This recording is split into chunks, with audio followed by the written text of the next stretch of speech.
We live in a world where focus is more valuable than even your intelligence.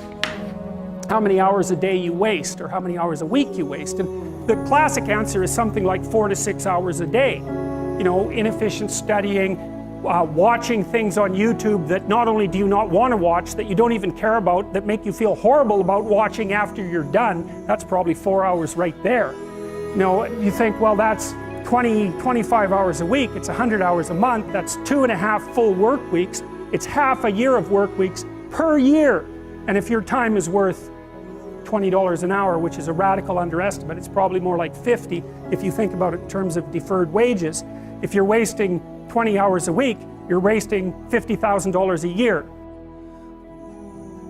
If you look at many of the most creative and productive people on the planet, they are doing and working in such vastly different ways. Because if you want to achieve the results only 5% achieve, you've got to think and produce and behave like only 5% of the people on the planet.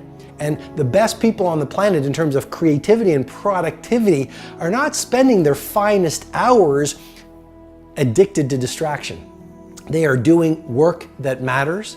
They're not doing fake work, they're doing real work.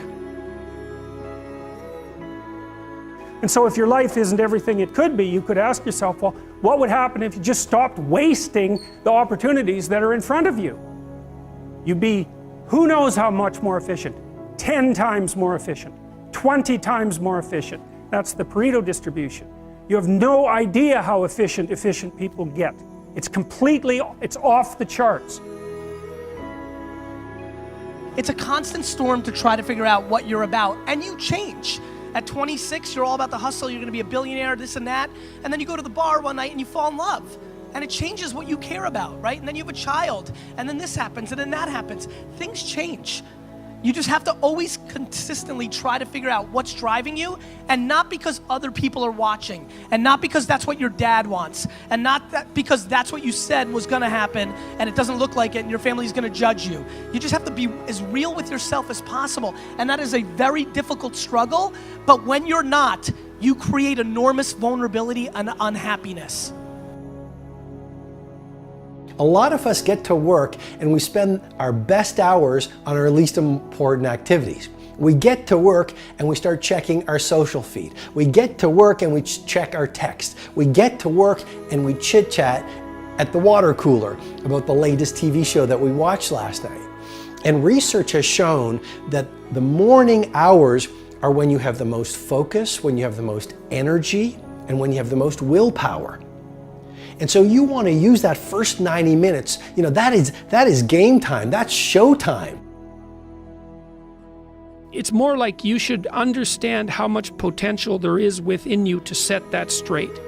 And then you should do everything you can to manifest that in the world, and it will set it straight. And that's better than self-esteem. It's like you're in a crooked, horrible position. Okay, fine, there's a lot of suffering and pain associated with that. Yeah, you can't just feel good about that because it's not good. But you can do something about it. You can genuinely do something about it. Listen, you have to understand, just because you're a human being doesn't mean you're entitled to be a successful entrepreneur. They do what everybody else does in every genre. You want to be an NFL player and an NBA player, you try, you're not good enough, you do something else. You want to be a famous actor, you go to LA, you wait tables, you try to be on a show, it doesn't happen, you do something else. I don't know what they do, like something else. Your environment is so important. What I'm suggesting to you as the second piece of technology to really 100 times your productivity is this. Install environments of tight bubbles of total focus. So install these tight bubbles of total focus and create these Menlo labs where you're completely distraction free. And then you will find your brain will drop from the beta state into the alpha state, where you will do your best work and get your best ideas. Stop doing the things that you know are wrong that you could stop doing. Right? So it's a fairly limited attempt. First of all, we're not going to say that you know what the good is or what the truth is in any ultimate sense.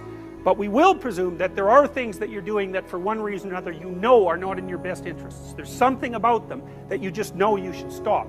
They're kind of self-evident to you. I am encouraging you to really adopt this thinking protocol of becoming a minimalist. Even your home, fill it with just a few things. And especially your days.